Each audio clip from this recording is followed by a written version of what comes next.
Hello, class. Um, Welcome back. Today we will finish the topic of sacred sites, what we also refer to as sacred spaces, and then we're going to look at an example of rites of passage.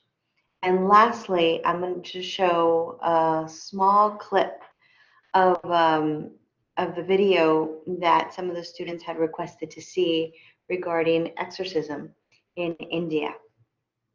Now, it's important you watch this video, because you'll have exam questions based on this. I'm going to present the case of Wirikuta, the sacred mountain for the Huicholes, and why this place is sacred, how they use it, uh, how they've been doing pilgrimages here, and the conflicts that it faces.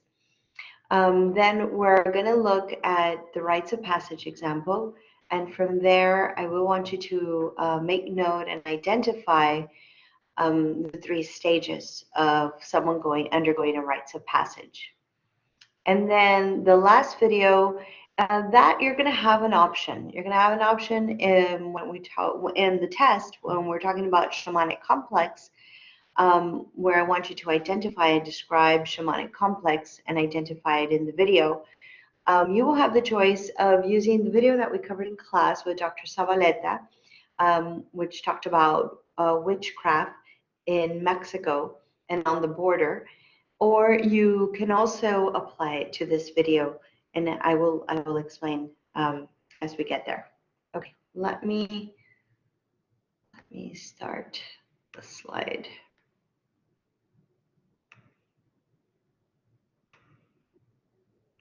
Here we go. Okay, so what are sacred sites? Sacred sites are places that are very special to a group of people that that have a belief system or a religion. These places, these locations, they could be animated, as we have been discussing animism, and I've seen various examples. The landscape could be alive. It could possess. It has. It has willpower. It could be an ancestor spirit that lives there. Um, these places could also be just certain geographical locations that are considered sacred because they're associated with a creation myth and origin stories for the group of people, and also the beginning of religion. So these places, they embody what we would call something holy, special, blessing, sacred, where a person of that group, of that belief system, must, in some cases, it is an obligation to do a pilgrimage to this special site. Other people come to these sites to receive the blessings, to receive healings, to identify that they are part of this group, of this religion or belief system. Around the world, there's thousands of sacred sites, and there's many, and there's about 1,500 that are documented in a world pilgrimage site. But we know that there are many more that have not made the map yet. And we can think of examples within our own culture, or the most popular sacred sites that we know of, Jerusalem, the Mecca, the Western Wall, Rome, for the Catholics, and many, many, many more that we could just go down the list and name. But today I'm going to present the example of a sacred landscape. This is a sacred marker. It's a mountain that is animated, and everything within it, all the animals, all the plants there, are considered to be alive. They are considered to embody the spirits of the ancestors, and they have been they are sacred to the Huicholes. The Huicholes are also known as the Wirarica, and that is their indigenous identity or name, but they are also popularly known as the Huicholes. Now, the Huicholes have been doing a pilgrimage from the coast, from the beaches of Nayarit, crossing the whole desert up to the mountain of Wirikuta for thousands of years. They are one of the ethnic groups that maintains continuity of language, dress, and but most importantly, their spiritual practice. So a good friend of mine, Paul Luffman, he's been an anthropologist working with the Huicholes for decades now. And his work reflects on how the Huicholes claim territory. Now, these are indigenous cultures that do not, what we would consider, own the territory. They don't have title, they don't have documents that say they are the owners of this land. But indigenous cosmology, it is not one cannot own the land. It is the ancestors of the land that they commune with, that they have a connection with, that gives them claim and access to the land. So Paul Liffman looks at territoriality as a way certain groups claim the rights to access and use these resources. In the case of Wirikuta, his case study, he demonstrates how the Huicholes, and this is a pilgrimage that goes back to, you can think about 10,000 years, and how they have been doing this pilgrimage to this site and be conducting rituals, offerings along the way. And this gives them the land rights to this territory. Now, this is a land rights that they claim based on ancestral inheritance. Mexico has in their constitution, they have an article where it refers to respecting someone's usos y costumbres, which means the way they use and the way what they use, their use of land, their use of you know, we can call it in this case the Huicholes peyote, and also customs. So based on their use and their customs, they must be respected. And based on this is where the Huicholes draw out, and we're going to talk about a conflict that has been taking place. And this is where they draw out their right to access this land. Now, let me talk a little bit about what Wirikuta is and what peyote is for the Huicholes. So peyote is a hallucinogen plant. It's a cactus, and this cactus provides them. It is their religion. It is the basis. It is the essence of their belief system. And this is rooted in their creation, the creation story, and the story of our origins. And I'll just summarize it for you. Um, the story goes something like this: the ancestors came from the waters, from the beaches of Nayarit, and from there they were guided by a deer, and they followed the deer in this odyssey, in this initiation, in this process. They were hunting the deer, and the deer took them on this journey through from the beaches of Nayarit all the way up into the Sierra until it reached the mountain of Virikuta. And when it reached the mountain of Virikuta, the deer offered offered itself to the ancestors. And the way it offered itself, it sacrificed itself. It sacrificed itself by turning into the peyote plant. And this is how they knew that it was something that was given to them by their spiritual ancestors.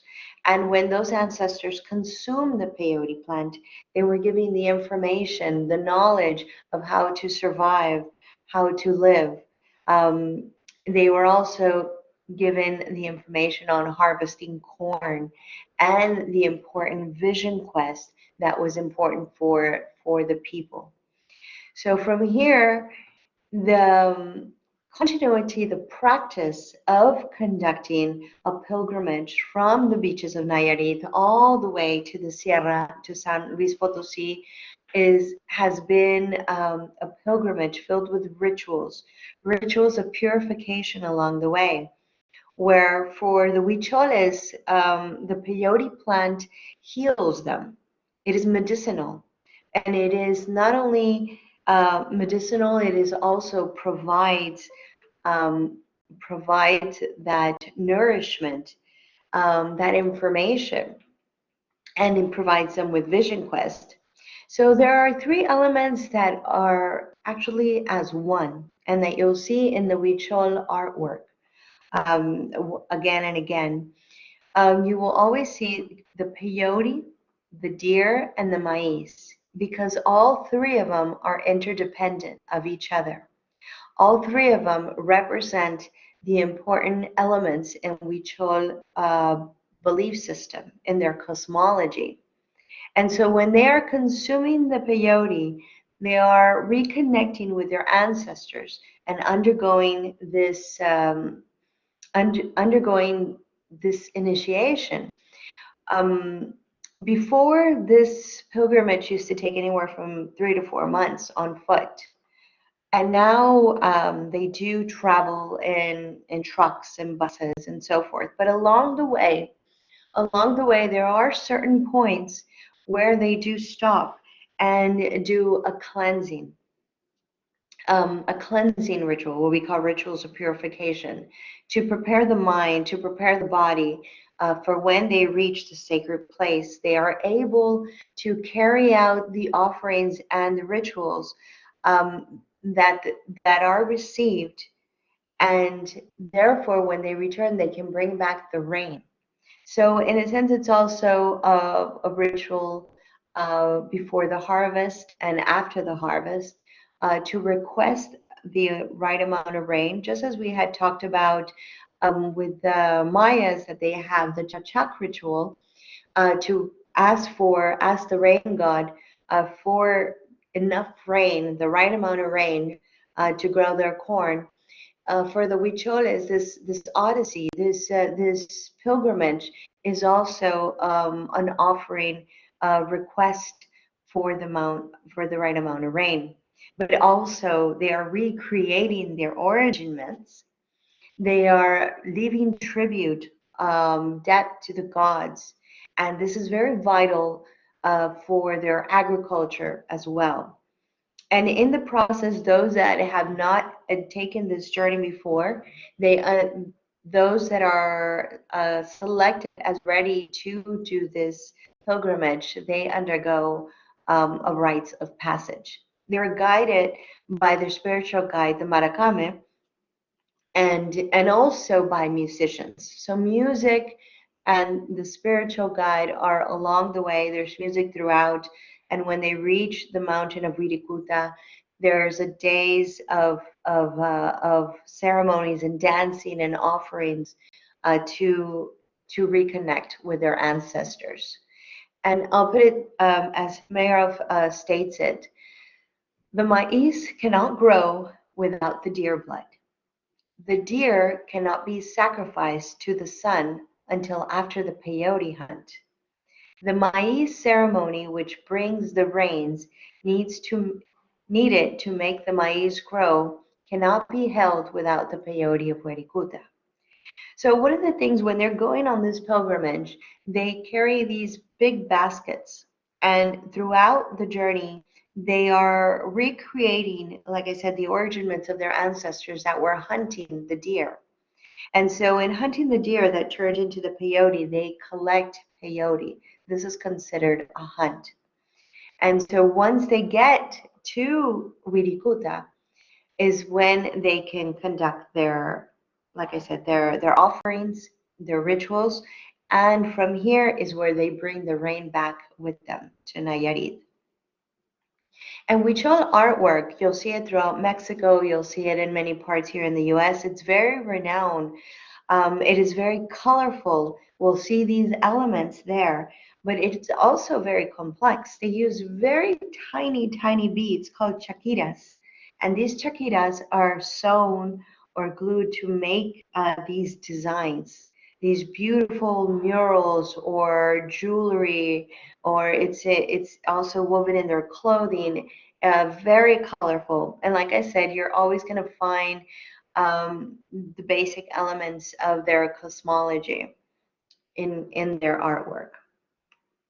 Okay, so let's talk about what's going on, the conflict. There's two conflicts that have been going on in Wirikuta. One has been there longer, and it's, while they don't approve of it, it hasn't turned into a serious um, clash. Um, which is what we call let me explain what happened to this town and why this type of tourism emerged. This town, there's a to get to the mountain of Wirikuta, you go through a little town called Real de Catorce. And Real de Catorce was founded in the 1800s. It was a mining town. And and so these tunnels were created, then this city emerged, these tall, these buildings were carved into the mountain, and homes were built, and a whole little town emerged that were dependent on mining. Well, when the mining companies left, you're talking about a little town way in there in the mountain. The workers there were left no jobs.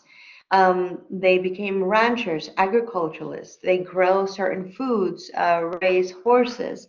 But you're talking about being up there in the Sierra, a complete desert. And so it's one of the difficult things is, getting water up there. So, but this town, it was established, there's a Catholic church there, and people do pilgrimages to this Catholic church, in particular in Easter, as they have a recreation of the crucifix. Um,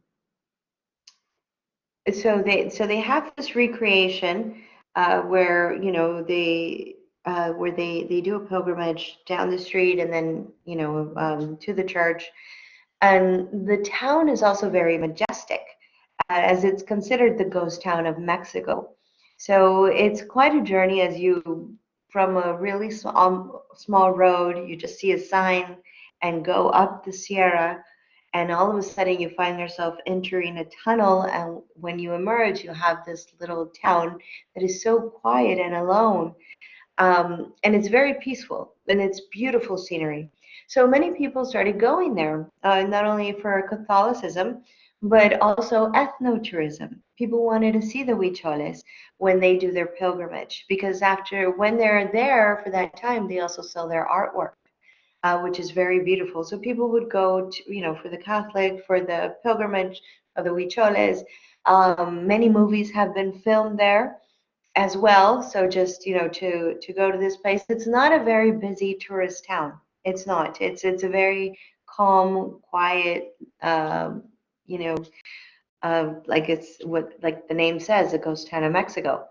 But another type of tourism emerged aside from ethnotourism, which is called narco tourism.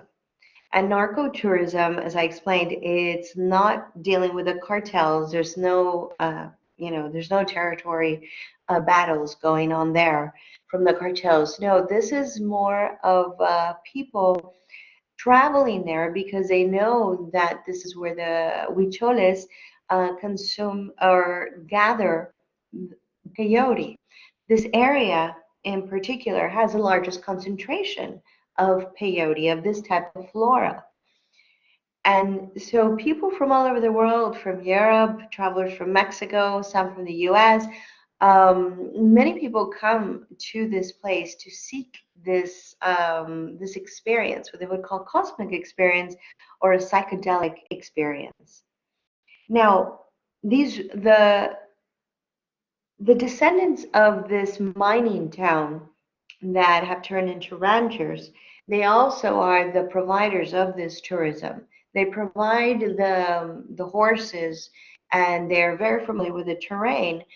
So they're the tour guides for all of these type of tourism, from the Catholics, from those that just want to go see the huicholes and see their sacred sites, and also for those that want to have this experience.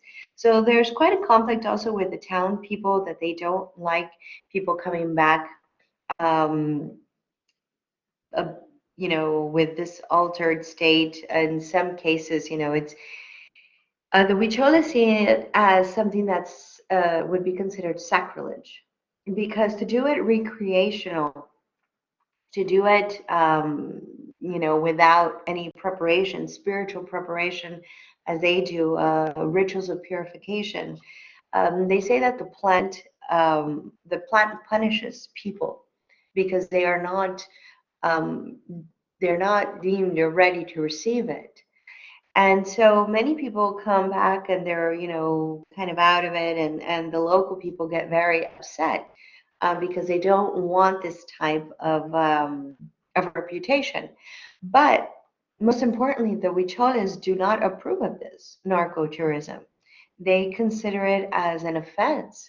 It is someone that is consuming something that is sacred to them, that they undergo this, you know, preparation for. It is consuming their ancestors in for recreational purposes, and they do not agree to it. Yet there hasn't been a legal conflict to it, because they also understand that the ranchers depend on tourism. So, but the ranchers don't take people up to the mountain to carry out these type of experiences. They take them to the desert and so forth. So at least in that, they're not carrying out these, you know, um psychological or psychedelic is what I've been meaning to say, psychedelic experiences up in the mountain. Okay. Um, all right. So, but nonetheless, the ranchers that own this territory, because in Mexico there's communal territories where they have groups and they must get together and discuss everything about the land. Um, there's not that much of a conflict with the Huicholes at this point. The Huicholes just do not agree, and if they were to see someone consuming peyote in this sacrilege manner, they would request for the person to be reprimanded from a legal standpoint. Maybe seek out the authorities or something like that. Okay, but the biggest issue going on is in 2010, the Mexican government allowed a Canadian company to give them concessions to mine the area. And in their study, this Canadian company found that in Wirikuta and the surrounding areas there is gold and silver. And so they presented their proposal was to basically, destroy the surface. And at this time, this is 2010. At this time, the ranchers were hurting very much. Mexico had undergone a lot of violence because of the drug cartels, the struggles going on since 2006. So, especially in the northern part of Mexico, the southern part, like the Yucatan area and that area, that didn't suffer that much. There wasn't that much violence, or these brutal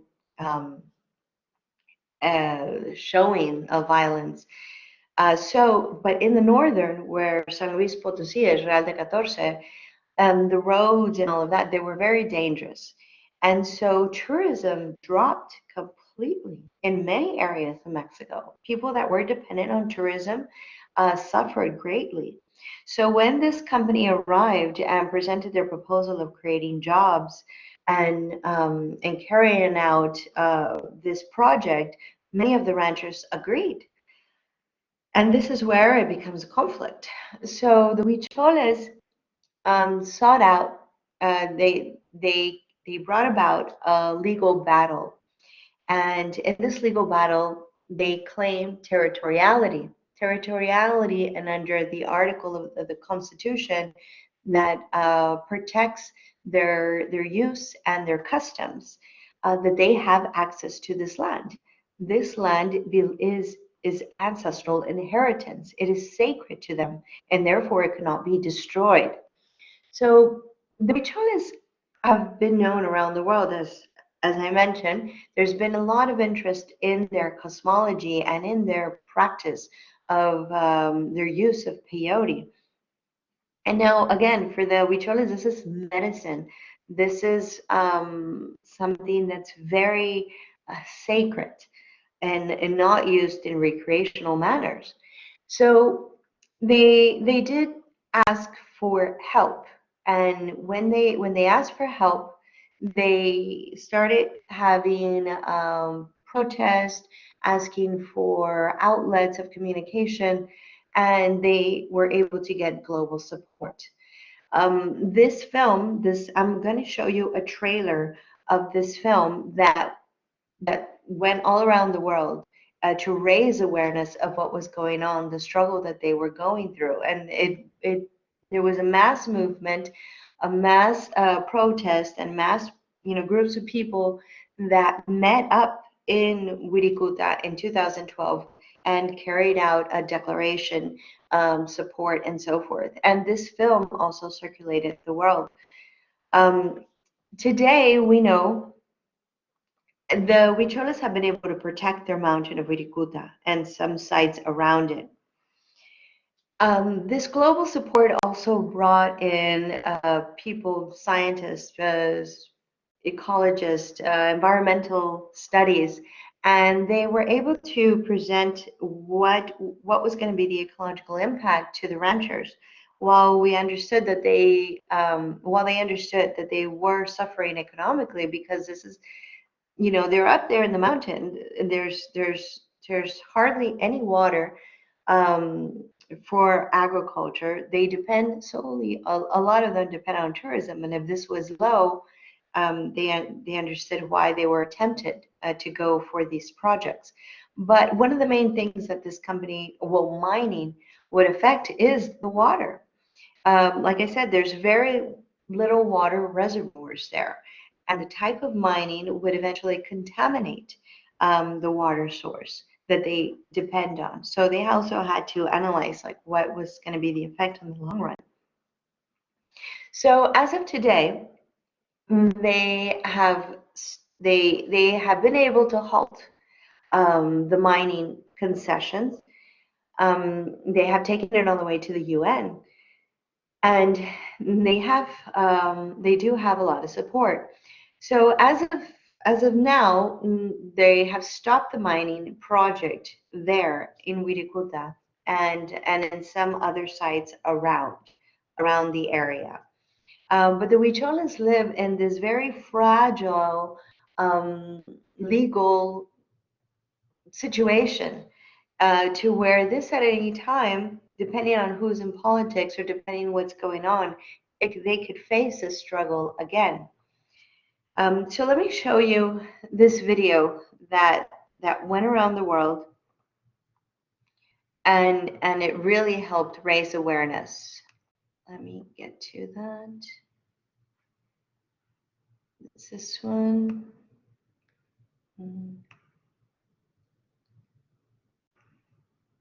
This one. This one. Like that? Okay.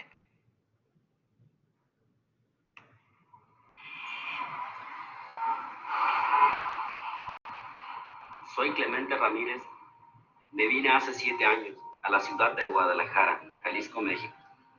Se podría decir que con mis compañeros Somos como cualquier grupo de estudiantes de la ciudad. Pero a la vez tengo otro nombre, otra vida. En mi tierra soy Tema, hijo de Urramuire, Maracame de la comunidad pirrárica de la laguna, y de Turama, mi madre. Somos los Birraretari, un pueblo que a pesar de la conquista española y el avance de la sociedad mestiza mexicana, mantiene su cultura, sus ritos, su forma ancestral de vida. Los de afuera nos llaman choles, los últimos guardianes del peyote. La peregrinación de Wiricota es de tiempos inmemoriales. Este peregrinaje que se hace no es la primera vez que lo estamos haciendo. Ese viene muy antiguo, donde nace el mundo, donde nace el universo. Porque todo lo que hay ahí en Wiricota, todos son sagrados, sean animales, sean plantas. Para nosotros, todos son sagrados. Necesitamos una fuente de trabajo estable y aquí nuestra cultura siempre ha sido la minería. Tendríamos capacidad de generar 500 empleos directos y 1.500 empleos directos para la comunidad durante 15 años. Pues dice que van a trabajar subterráneo, que por arriba no se va a ver nada de eso. Que creen que somos pendejos. Los Wiricota para mí en la Sierra Sagrada de Huicholes es la casa de los dioses. Nuestra preocupación con la minera es que nos diga si vas a hacer perforaciones profundas, porque su proyecto es muy ambicioso, muy grande. ¿Qué tanto riesgo tenemos de que nuestros mantos acuíferos sean afectados? Me parecen en ese sentido unos maestros. Nos están diciendo qué están haciendo ustedes para cuidar la vida. Stop sharing. Let me go back to our slide. So that's just a trailer to the documentary that circulated the world, and it's in various languages.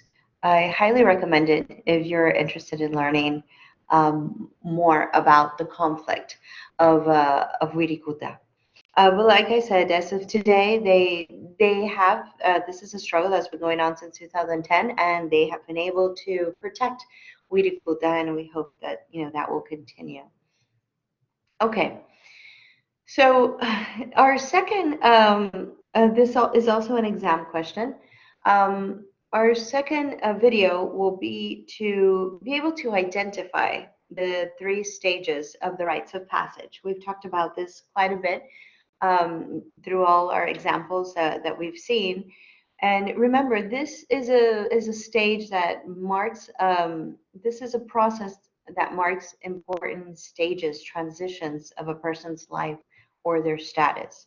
We've given many examples, like from birth to marriage, initiation rites. In this case, a young lady going into womanhood, and also a very important rites of passage.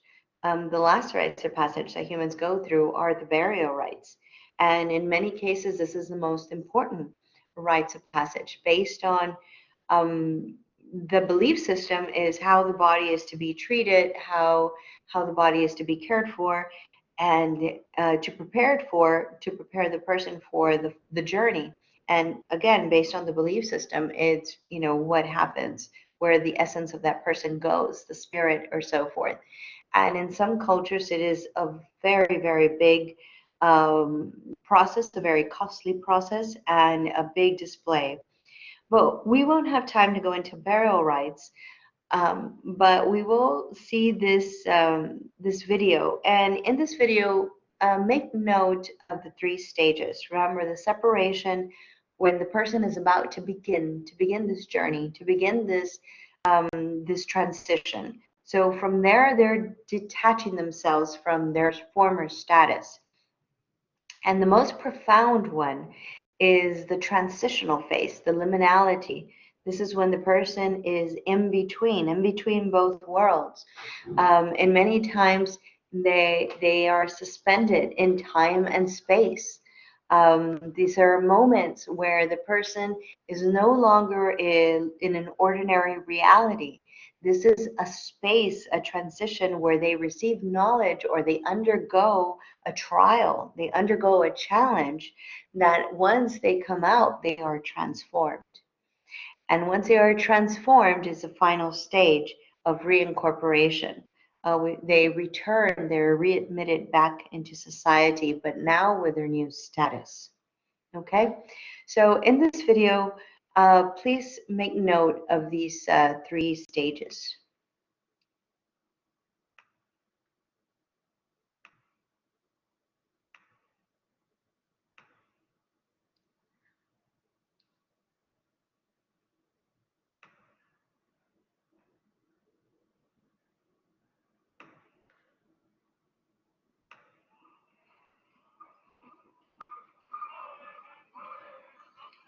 The ceremony tells the story, just like in the Christian book of Genesis, from the beginning of time. It tells about how the universe was created, how the world was created, and how we came about. And our culture and tradition is extremely important because it helps guide us. My granddaughter that's having her ceremony, she is really into our tribal ways. It'll keep her strong the rest of her life. Not only that, but it'll keep the tribe strong.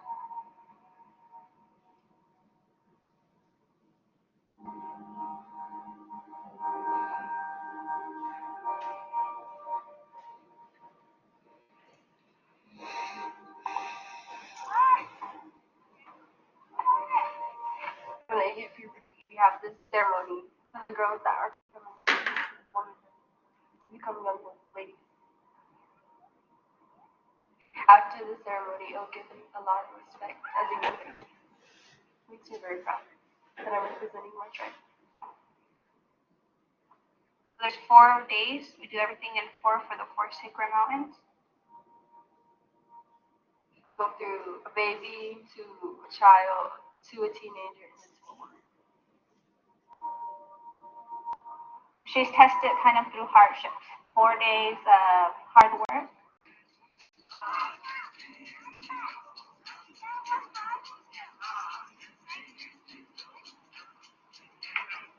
You try to keep as traditional as you can.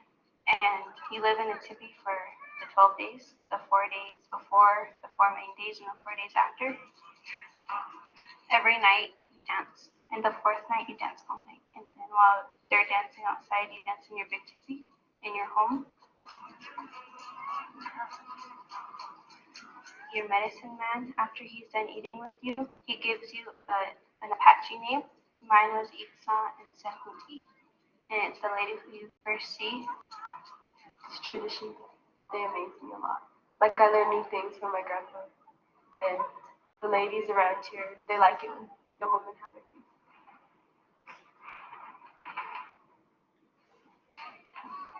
Hey, good morning. I'm good. How are you? It took me about 3 years to prepare for the ceremony, and I'm still preparing.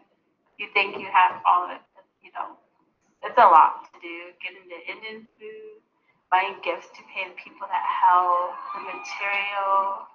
So far, I spent like $10,000, but I would do it again to keep the tradition going.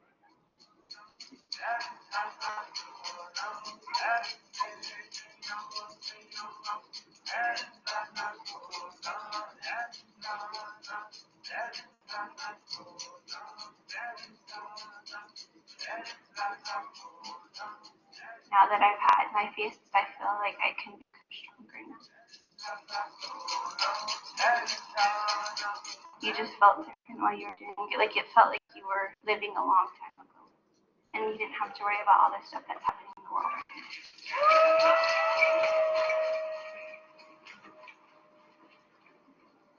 When you run on the first day, they bring it in. And showing that you're like the kids coming in. And on the last day, you run out. And you try to run as far as you can. A lot more families are going through the rites of passage than before. there's a renewed interest in it, and they finally get to know that the strength of our people lies with that. They're able to do things that before they were not able to. The U.S. government prohibited a lot of this stuff. They tell the families just to have a dinner and buy a new dress or something, and don't take part in these ceremonies.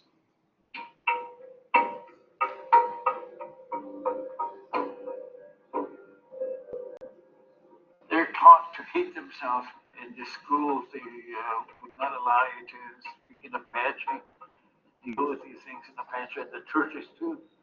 They turn us against one another. Our own tribal members, they say that our ways are wicked, and it's worshiping the devil, and they don't realize what's happening to them.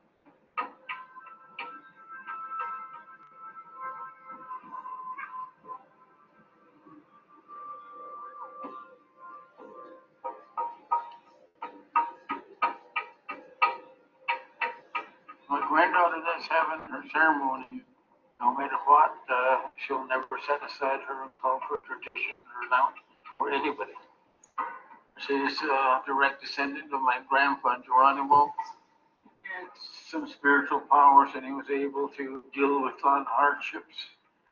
Not only is he an icon for the entire native tribes, but also for us Apache.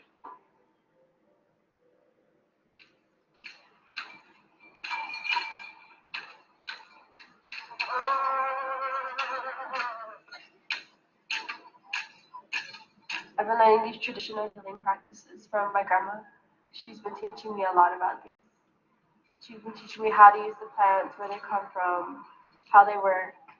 All the women are known as healers because the men, they used to go off to war, and once they come back, some of them won't be sick. So the women would have to gather these plants for them to help heal them, so they'll be ready for the next war.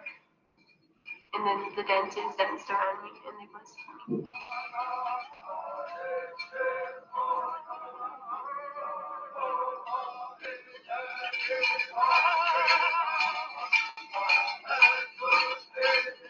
Means my great-granddaughter. I'm showing her things like traditional tools and traditional ways, how to grow up and be a good lady later on. An Apache woman should know how to care for her family and just pass things down that their grandmothers taught them and their mothers.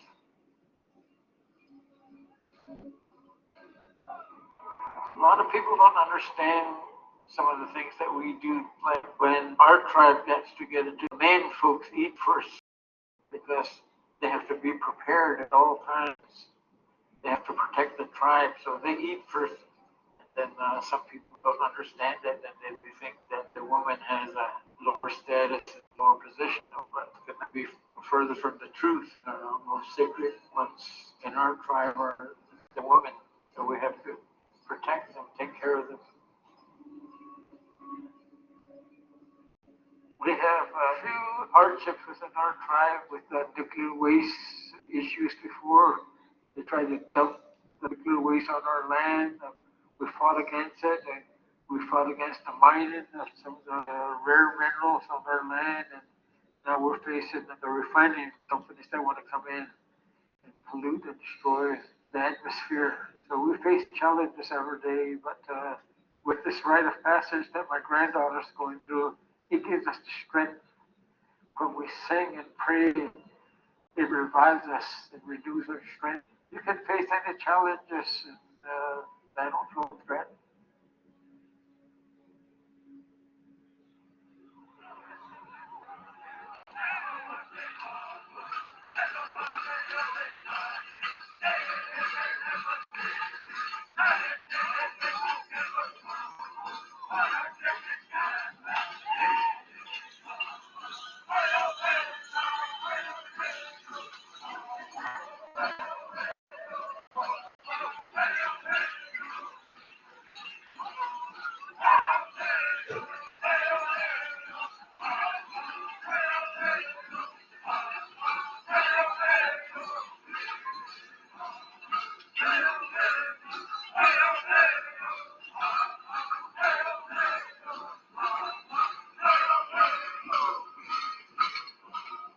Young girls have rites, the middle of the night. They sleep for an hour and then they get back up and keep doing it.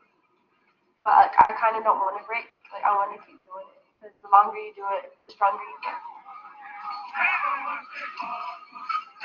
There's no words to describe how I feel to see her going through it. And I see the whole family pitching in and they're working hard. There's no way to repay them for everything that they do except to take part, continue to take part. And all the things that was given to me throughout the years, the only way I can pay it back is pass it on down to my people.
Okay, let me just go back to our slide.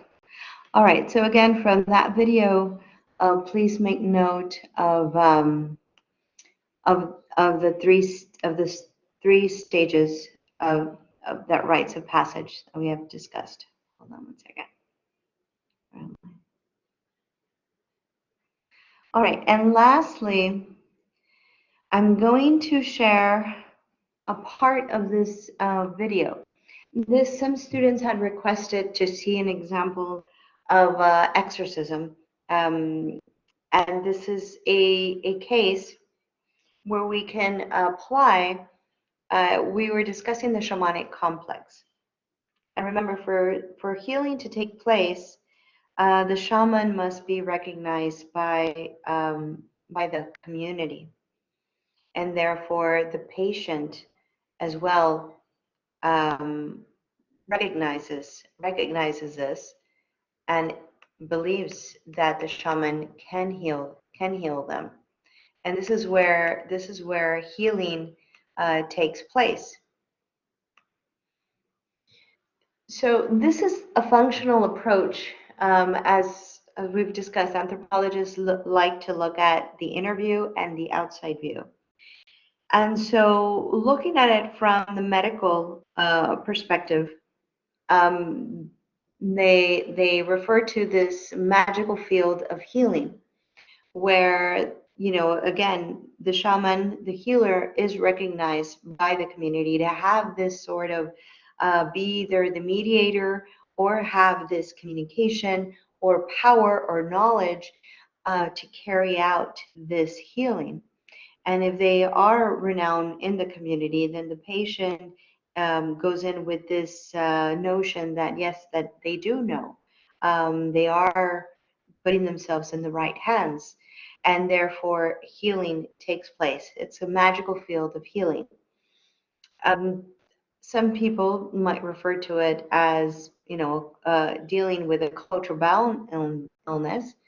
In other words, if based on the belief system, if they believe this could happen, such as in the case of sorcery or witchcraft, then this is the method of healing.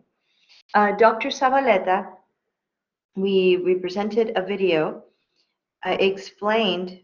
Well, he doesn't explain this video. His work explains. He's an anthropologist in the Rio Grande Valley, and he he explains that many people in the valley in South Texas, like the last city of Texas, Brownsville, and how people in this area, it's an area that's now growing, but it was very impoverished, and many people there do not have medical insurance. And so, in many times, the curandero, cura means healer, they are the first line of defense. They are the first ones to go to when something doesn't feel right, when something is not, well. And so they can get their diagnosis from them, maybe from use of medicinal plants, or if it's some more of emotional situation, or that they feel that someone is doing witchcraft on them, carrying out an ill intent on them, then they find comfort, they find strength in having someone kind of uh, help them. Uh, the herbs that they use are could be relaxing because of the scent, but also knowing that they can go, to battle on their behalf.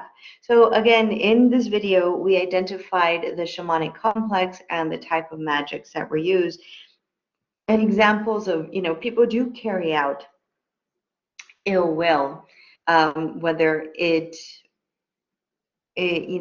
has this, we can't prove that in science, we can't prove that their ill will in incantations and prayers has an effect, but for the people it does. And that is the inner part that we look at. So in this last video, students had requested an example of exorcism. So exorcism is the opposite of adorcism. It is the opposite of practicing ancestor worship and asking, inviting spirits to embody the person. This is complete opposite. In the case of exorcism, it is spirits that take over a body.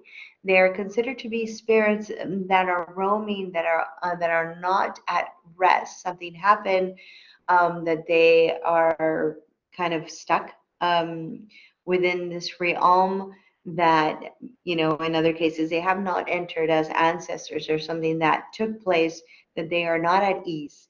And so therefore they're looking for a vessel, they're looking for a body to take over, without their permission, without their will, without them being invited to do so. The other idea of why exorcism takes place is because someone is carrying out ill will, in this case, witchcraft. Someone is manipulating the will of the spirit and controlling them to take over that person, or simply taking over that, doing ill will on that person, that's controlling their, taking over that individual's free will. And in the case of India, and in this video, you will have two options. You can either choose this video or choose Dr. Savaleta's video. This one, I do warn you, it has some scenes that could be a bit heavy for you. It's a very interesting video when you're looking at how the medical field works with the spiritual field. And that in this case, the psychiatrists realize that they cannot be separated. In order to help people, they must acknowledge their belief, but also find a way to introduce medicine to help control, or to guide them or help them in this, with their mental illness. Now, in this video, it's also very interesting because this is a temple, a shrine, that is actually from,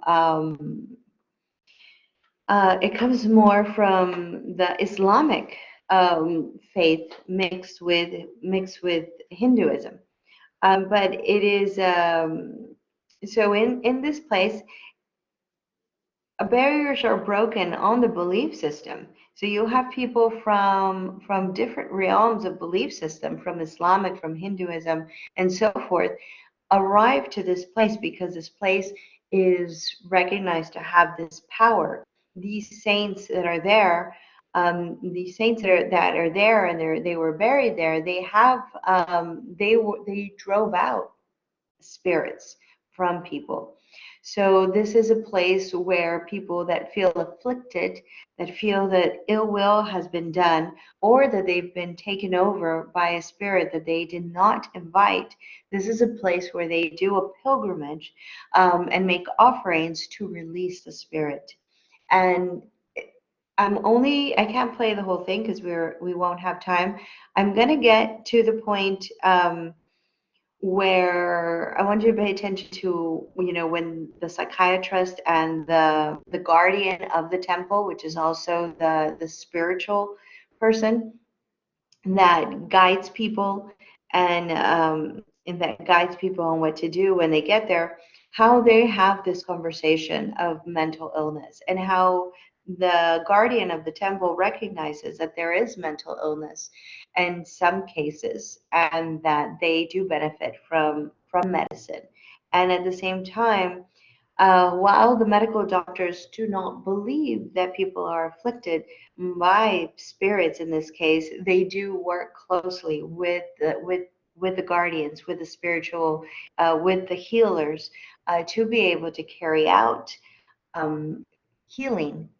And you'll see in some of the interviews, you'll have to read, the captions to understand it, and you'll see how people are analyzing. Yes, medicine could work, but many doctors do not understand this affliction, do not understand what's going on here, because this is beyond their control. These are forces that have taken over. And then, I'm going to stop where you can get a glimpse of what takes place inside the shrine. So again, there's some images here that are heavy, for some, but it is a very interesting study, that is done, and I think we can learn a lot from it. Okay, so let me share it.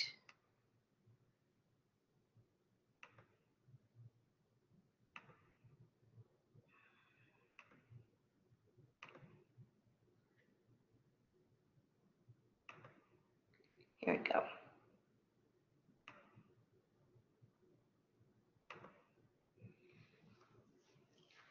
So mental distress affects millions of people in India. The country's pluralistic healthcare system offers psychiatric and religious healing methods. In Guarta, psychiatrists and social workers have initiated a new program for community care at a religious healing site. It aims at a combination of psychiatric care, dava, and prayer rituals, dua. And the Dava Dua program is run by Altruist NGO and the Mental Health Hospital. I'm sorry, I can't pronounce that name. The Sufi saint Miradarta and his mother Rastima heal madness afflicted by spirits and sorcerers. Their tombs are situated in the neighboring village. They attract thousands of people pilgrimage from diverse regions, social and religious backgrounds. Since a few years, the DAVA program has been introduced to this shrine. It provides psychiatric consultation hours, psychotropic drugs to pilgrimage. During the day, psychiatrists practice in the office of the shrines of Miradar and Rastima.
पाक साया हो, नापाक साया हो, सैयद दातार अचानक की बरकत से आपके पीछे में लेकर समस्त घोड़ों की मालूम सैयद दातार के सत्य में सबका बेड़ा पार।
अगर आपको दवा मिले तो आप खाओ।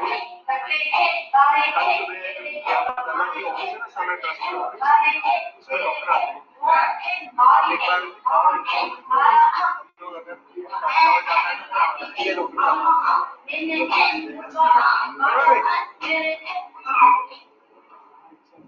क्या होता है?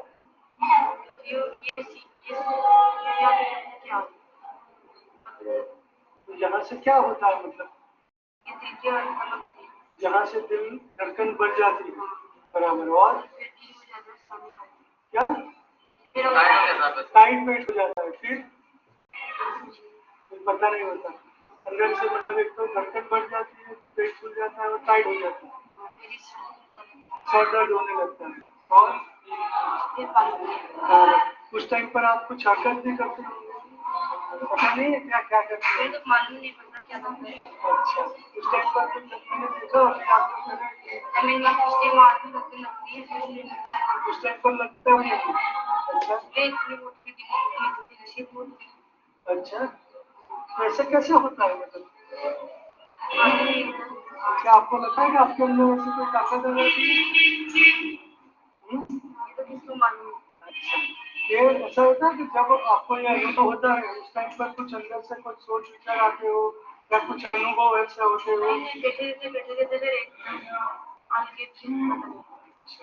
आपको क्या लगता है कौन करवाता होगा ऐसा? ये सब आपके कंट्रोल में है कि आपके कंट्रोल में नहीं है? नहीं, जल्दी तो छोड़ रहा है कंट्रोल में। आपको ऐसा लगता है कि आपको कोई कंट्रोल कर रहा है? कैसे कंट्रोल कर सकता है? मैं बोलूं कि भाई ऐसा तो हो नहीं सकता कि कोई किसी के मन पर या किसी के शरीर पर काबू नहीं ले सकता। आप मानते हो ऐसा कि नहीं ले पाता? मान भी नहीं थी, मानते। तो आपके अनुभव क्या कहते हैं, ऐसा हो सकता है? किसके हाथ में ऐसे पावर हो गए? कोई अपने साथी को छोड़ना आता है। तो आपको ऐसा लगता है कि किसी ने ऐसा करवा दिया? अच्छा, है कोई आपके विरोधी? कोई आपके दुश्मन या विरोधी? अब संसार में दुश्मन बोल जाते हैं ना। अच्छा, अच्छा बोले कहने को तो बहुत है, पर क्या है कि जैसे मेरे दुश्मन हो तो मुझे पता है, इसके दुश्मन हो तो उनको पता है, तो आपको ऐसा पता है कि कोई है आपका दुश्मन? दिल तो नहीं, आपने बोला तो सही बोला कि कोई दुश्मन या कोई बुरा चाहने वाला ऐसा कर सकता है। अच्छा तो आपको अच्छा कौन है वो पता नहीं, तो आपको ही क्यों पसंद किया, मतलब इनको नहीं किया, इनको नहीं किया, तो आपको ही क्यों पसंद किया? कुछ आपने कुछ ऐसा खास था? आपका पूरा दिन मन कैसा रहता है? खराब कब होता है? अच्छा तो वो पर्टिकुलर टाइम पर ही आती है, कोई निश्चित समय है उसका? अच्छा सिर्फ यहाँ ही आती है कि घर पर भी आती है? अच्छा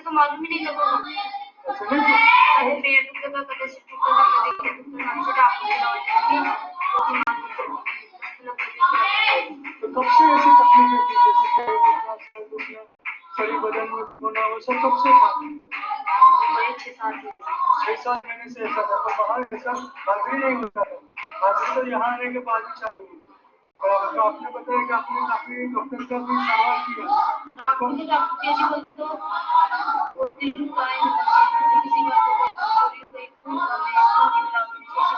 अच्छा तो मतलब शारीरिक डॉक्टर उनको दिखाया, तो मानसिक डॉक्टर को भी दिखाया था? मनोरोग के डॉक्टर को दिखाया? ऐसी बीमारी के हिसाब से तो मतलब डॉक्टर है ना, डॉक्टर ऊपर की बीमारी करते हैं, लोगों को बताते हैं हम जादू की बीमारी को हम ये करा सकते हैं, मतलब भलाई भी हो सकती है उसकी। तो यहाँ आने से कैसा लगता है आपको? ये फायदा हुआ है। क्या क्या फायदा लगता है? जैसे क्या है कि वहाँ से तो निकल के आते ही तो बच्चे हो गए, इतने लोग हमारे आए, किस वजह से अच्छे हुए होंगे? ये तो अल्लाह ऊपर मालिक के हाथ है। तो आप क्या मानते हैं कि किस चीज ने आपको ठीक किया होगा? अब इनसे लोग दुआ करते हैं, आप दवाई भी लेते हो? दवाई भी लेते, दवाई की जगह तो पेट में दर्द होता है। अच्छा दवाई से कैसा लगता है? अच्छा मतलब क्या दवाई ज्यादा फायदा कारक है या दुआ ज्यादा फायदा कारक है? दवाई फायदा करेगी तो क्या करेगी? अच्छा क्या दवाई और दुआई साथ ले रहे हो तो ज्यादा फायदा है? ज्यादा ही फायदा होगा। क्या फायदा आपके हिसाब से क्या ज्यादा फायदा है, अकेली दुआ, अकेली दवा, दवा और दुआ या कुछ और चीज?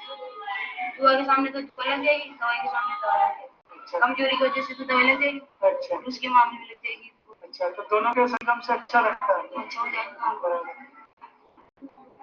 और कुछ कहना चाहेंगे अपने बारे में आप? क्या क्या परेशान है, ये तो अभी ये लोग सब आए थे, अभी दिए हमने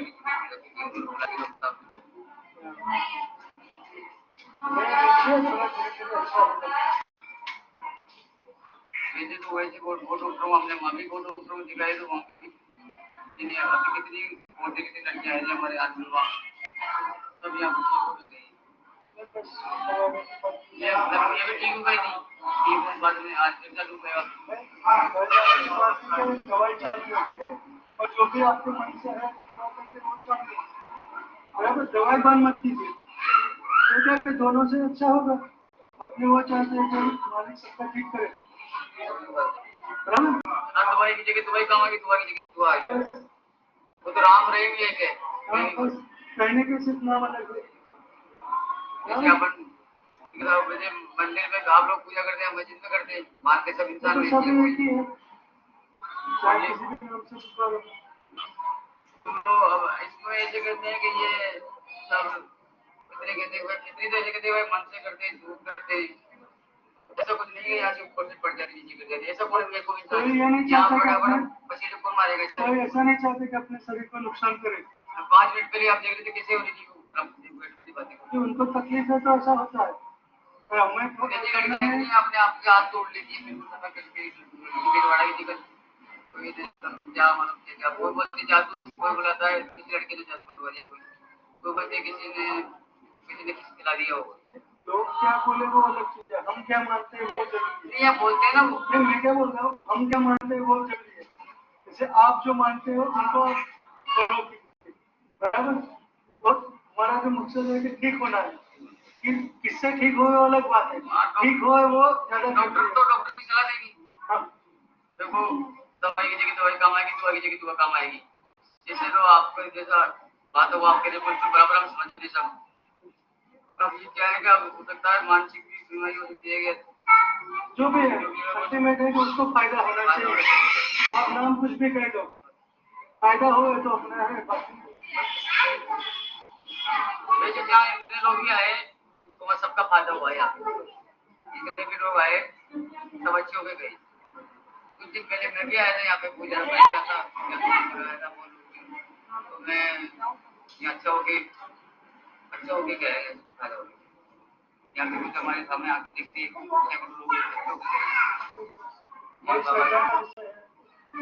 मान लो लग जाए तो थोड़ी तकलीफ लग जाती है, नहीं लगे तो फिर सोने का मार बिना तो नहीं लगता है। अपने को जो काम है वो अपने लिए सोना है, बाकी सब फिक्र है। कोई तो बराबर इसको अपन को सही जो अपन को अच्छा लगेगा उसको करवाना मालिक डॉक्टर भी अपने लिए भगवान होते हैं जो हमें जिंदगी देते हैं।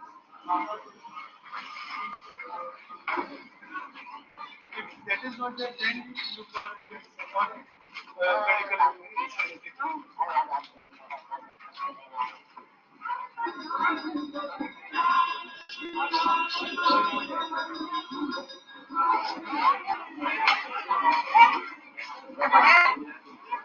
आता नहीं है।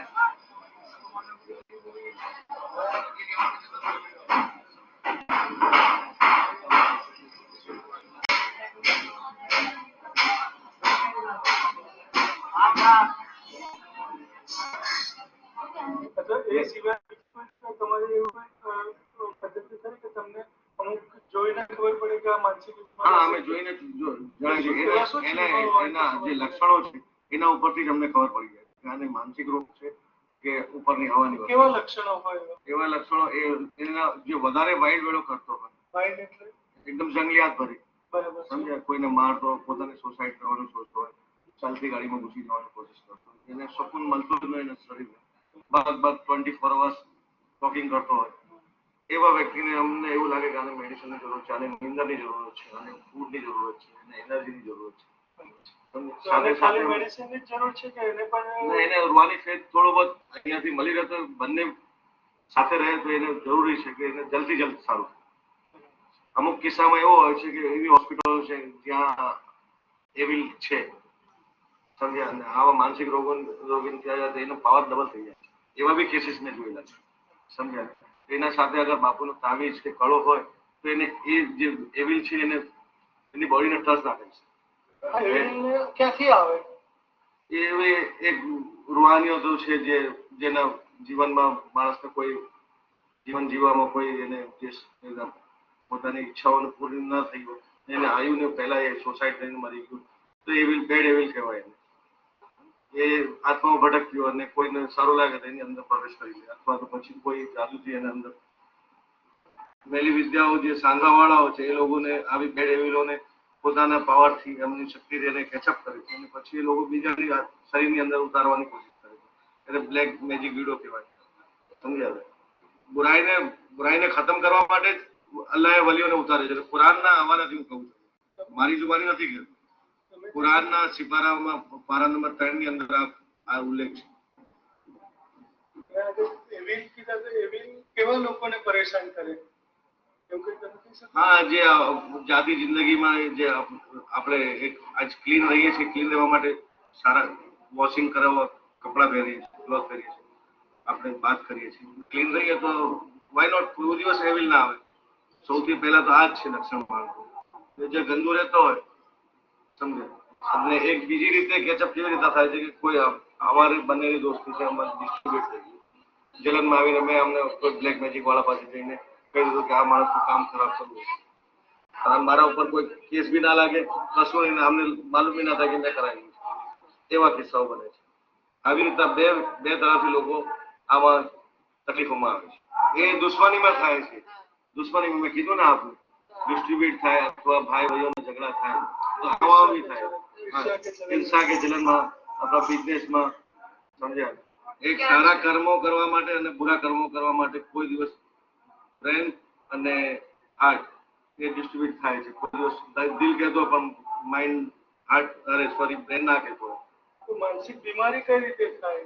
માનસિક બીમારી બી આ જ પ્રોબ્લેમ છે. કોઈ માણસને એને ચીજ ના મળે, અથવા એ કામયાબ ના થતું હોય, અથવા એને બિઝનેસમાં કોઈ તકલીફ આવી ગઈ અને એ સોચીને દિમાગને ઉપર વધારે પ્રેશર આવે, માઇનોર એની દિમાગનો નસો કમજોર થવાની છે તો પછી એને વાયુ વિચાર આવવાના, એના કારણે માનસિક રોગ પેદા થાય. જે મેડિસિન ના લેતો હોય તો એને રોગ વધવાનો જ છે. નીંદર ના આવે આમાં, કોઈ ટેન્શન આવી જાય, એ ટેન્શનને દૂર કરવા માટે આમ તો માલિકે ઘણા બધા અમને મનોરંજન માટે વસ્તુ આજના દોરમાં પેદા કરી છે. એમાં બી રચો બજોરે ટેન્શન દૂર થઈ શકે છે. ખાલી એની જે ભરપાઈ કરવાની એ ના બી થાય, પણ હા એની વસ્તુ પર ધ્યાન આપે અને એને સાંભળે તો ઓટોમેટિકલી નોર્મલ થતો જાય. માનસિક બીમારી માટે શું જરૂરી છે વધારે? વધારે તો એને સમાજમાં એના ઘરમાં એને સાથ સહકાર આપવો જોઈએ. વસ્તુ સમજે એને પૂછવું જોઈએ કે એના પ્રોબ્લેમ શું છે, કયા કારણે તું એક જ તરફ સોચી રહ્યો છે, ડિસ્ટર્બ રહે છે. એની ફેમિલીનો સૌથી મોસ્ટ ઇમ્પોર્ટન્ટ તો આજે માનસિક રોગોના જે દર્દીઓ છે ને એની ફેમિલી એને એવોર્ડ કરે છે. એક આ સળેલો અંગ છે એને કાપીને ક્યારથી અહીંથી છૂટો થાય, મેઇન પ્રોબ્લેમ આ જ છે. મુજાવા લોકો જે કોઈ માનસિક રોગ માણસ આવે છે તો મુજાવા લોકો એને ફેમિલીની સાથે વાત કરે છે. હા કરે છે, હા સમજાવે છે, હા સમજાવે છે બધી. જે મેં તમને કીધું એવી રીતના બધા જ સમજાવે છે. સમજાય પછી એને રૂવાની ફેટ દાતારોમાં લઈ જાય છે, છલ્લા બાંધે છે, પીવાનું પાણી આપે છે, લોબાન આપે છે. લોબાન એક એવી વસ્તુ છે એના દરવાજો કરીને તો ઘરની અંદર વાતાવરણ ચેન્જિંગ થાય, સમજ્યા ને એને થોડું સુકૂન મળે. રૂહાની ફેટ અમુક ટાઈમ સુધી સમજે ને એની ડિસ્ટર્બ લાઈફને આમ સંતોષ થાય ને મને સારું લાગે છે. પછી ધીરે ધીરે વધારે એક્ટિવ થાય આમાં ઓલા રોગોથી બી થોડું એનું ધ્યાન હટે, સમજે એના વિચારોથી બી ધ્યાન હટે. એટલે અલ્લાહના વલી ઉપર આમ બી તમે જાઓ ને તો એક તમને એક અલગ જ આભાસ થશે, સમજે કોઈ નોર્મલ માણસ બી જાય. તમે જે વાત કરી અને ખાસ કરીને જે બીમારી માટે વધારે ઉપયોગી શું હોય? દવા અને દુઆ કે બીજું કઈ? દવા દુઆ તો છે જ, એના સાથે ફેમિલીનો સાથ સહકાર જરૂરી છે. આજના દોર કોઈ ફેમિલી મેમ્બર એનો સપોર્ટ નથી કરતો, કોઈ નથી કરતો. અગર એને હોસ્પિટલમાં બી એડમિટ કર્યો હોય તો એ 2 કે 3 દિવસ એના સાથે રોકાશે, પછી ડોક્ટર સાથે કહેશે તમે સંભાળો એને, અમે મહિને મળીશું. તમે આટલા બધા વર્ષોથી આજે પૂજારી તરીકે કામ કરો છો, પહેલા ખાલી દુઆ ચાલતી હતી, હવે દવા અને દુઆ ચાલે છે, એમાં કોઈ તમને ફરક દેખાય છે? ઘણો ફરક લાગ્યો છે. શું કેટલા લોકોને સાથ સહકાર મળ્યો છે, કેટલાની જિંદગી બચી છે, સમજ્યા? કેટલા ફેમિલીઓ ખુશ થઈને ગયા છે.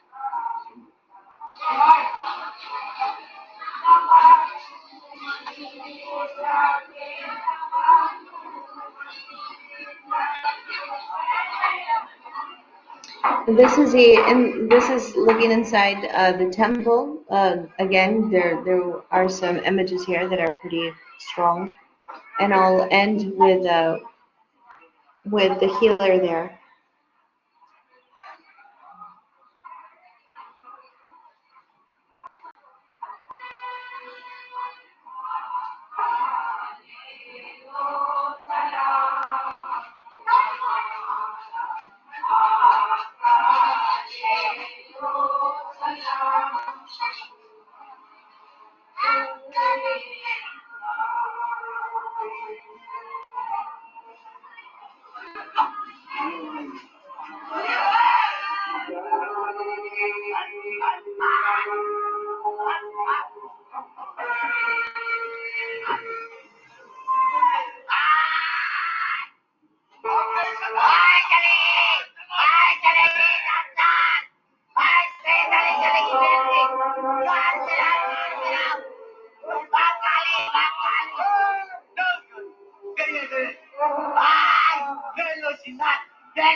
Okay, I'm gonna stop it there just because we don't have time to conclude this video. But for those that are interested in this one, finish viewing the video, you could just you could go through this link, you log in through your library to Academic Video Online, or try to click this link to see if you can log in because you need your ACC login information, and then you search, here's the name of the video. So here we see, we see the application of the shamanic complex. People from all over, different ethnic groups, different belief systems will arrive there and for a pilgrimage to be able to be healed. And when you go further along in the video, you see, like, for example, suggestions or recommendations that the healers give to them so they can purify their body to release the spirit. And therefore, just going there in itself, going to speaking with the guardian and receiving these prayers, and as he says, they receive parts of their garments are placed on the saints and then returned to them, and this is also supposed to drive out the spirit. So you see the shamanic complex at play, but then you also want to analyze how the medical system as well recognizes this and applies, sees that window, and how they're able to administer medication to help people that go there with mental illness.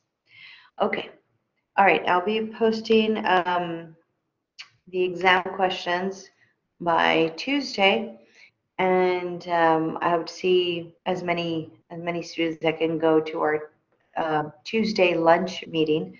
I've already posted that information there. Thank you.